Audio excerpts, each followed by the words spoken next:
wabarakatuh. Assalamualaikum warahmatullahi wabarakatuh. Perkenalkan, nama saya Nadiatul Hilwa dengan NIM belakang 1027 dan rekan saya Fiona Valencia Putri dengan NIM belakang 060. Kami di sini akan mempresentasikan pada matkul psikometri yaitu asumsi teori tes klasik.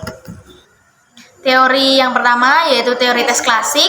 X sama dengan T tambah E.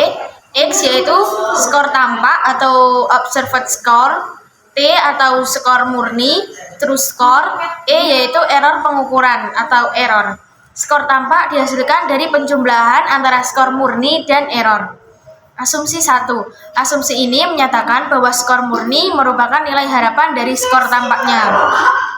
T merupakan harga rata-rata distribusi teoretik skor tampak apabila yang sama dikenai tes yang sama berulang kali dengan asumsi pengulangan tes itu dilakukan tidak terbatas banyaknya. Setiap pengulangan tes adalah tidak bergantung sama sekali. X dalam kurung sama dengan T. Contoh seperti tabel yang ada di atas ini, pengukuran dilakukan dengan beberapa kali uji coba yaitu trial. Dari hasil pengukuran diketahui rata-rata skor tampak X sama dengan T, M, X dalam kurung sama dengan 12. Contoh juga sebagai diagram di atas ini, yaitu E dalam kurung X sama dengan T. Asumsi kedua yaitu, asumsi ini menyatakan rata skor yang didapatkan dari hasil pengukuran dalam beberapa percobaan adalah 0.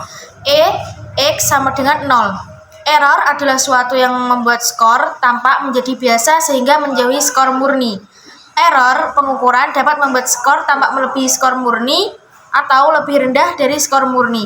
Namun, jika rata-rata, maka rata error adalah 0.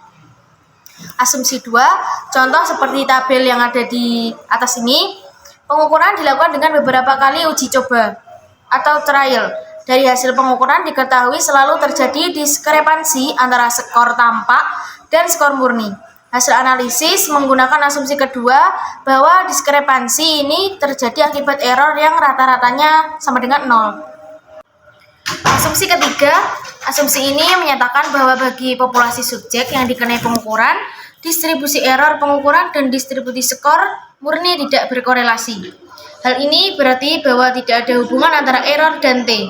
Pada prinsipnya bahwa error pengukuran dapat menimpa individu secara acak, yakni tidak memandang individu memiliki kemampuan tinggi ataupun rendah, memiliki error baik maupun error kecil, meski maupun positif ataupun negatif. ROET sama dengan 0. Asumsi ketiga yaitu contoh seperti pada tabel yang di atas ini, dilakukan pengukuran terhadap beberapa individu pada 3 butir yang berbeda. Pada pengukuran pertama, korelasi sama dengan 0. Dengan demikian, orang yang memiliki kemampuan tinggi dan kemampuan rendah bisa memiliki error yang sama karena tidak ada hubungan antara error dan kemampuan individu. Selanjutnya, untuk asumsi keempat dilanjutkan oleh rekan saya, Fiona. Saya akan melanjutkan presentasi dari Nadia. Presentasi yang selanjutnya yaitu asumsi 4. Bila E melambangkan error pada pengukuran atau tes pertama dan E2 melambangkan error pada pengukuran atau tes yang kedua, maka asumsi ini menyatakan bahwa error pengukuran pada 2 tes yang berbeda, yaitu E1 dan E2 tidak berkorelasi satu sama lain. RO E1 E2 sama dengan 0. Error pada pengukuran yang menimpa individu pada pengukuran pertama, kedua, dan selanjutnya tidak berkorelasi atau berhubungan. Bila dilakukan pengukuran terhadap individu sehingga dia mendapatkan error yang besar pengukuran pertama, maka pada pengukuran selanjutnya belum tentu individu mendapatkan error yang besar juga. Contohnya seperti tabel di belakang. Nah, dilakukan pengukuran terhadap beberapa individu pada 3 butir yang berbeda. Error yang diperoleh pada pengukuran pertama dan error yang diperoleh pengukuran kedua tidak memiliki korelasi atau RO P1 P2 sama dengan 0.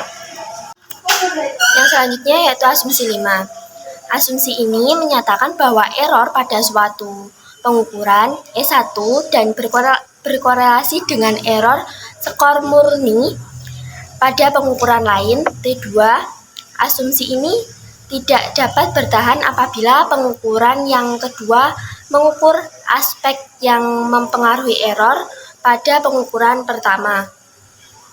RO P1 T2 sama dengan 0. Contohnya seperti tabel yang di belakang. Nah, dilakukan pengukuran terhadap beberapa individu pada 3 butir yang berbeda. Pada pengukuran pertama tidak berkaitan dengan kemampuan individu pada pengukuran kedua. Kenapa error tidak berkorelasi dengan apapun? Karena RO ET sama dengan 0, titik koma, RO E1 E2 sama dengan 0, titik koma, RO E2 T2 sama dengan 0. Segala sesuatu yang bersifat acak tidak memiliki kaitan dengan apapun, begitu pula dengan error. Yang selanjutnya yaitu asumsi 6. Asumsi ini menyatakan jika ada 2 tes yang dimasukkan untuk mengukur atribut yang sama, mempunyai skor tanpa X dan X1 yang memenuhi asumsi 1-5. Jika untuk setiap populasi subjek T1 sama dengan T2 plus C, dengan C sebagai suatu bilangan konstan, maka kedua tes tersebut dapat disebut sebagai tes yang setara ekuivalen. Contohnya seperti seseorang mengikuti jalur masuk di UNY memperoleh skor 80, kemudian ia melanjutkan mengikuti jalur masuk di UGM memperoleh skor 100, maka kedua pengukuran tersebut dapat disebut ekuivalen.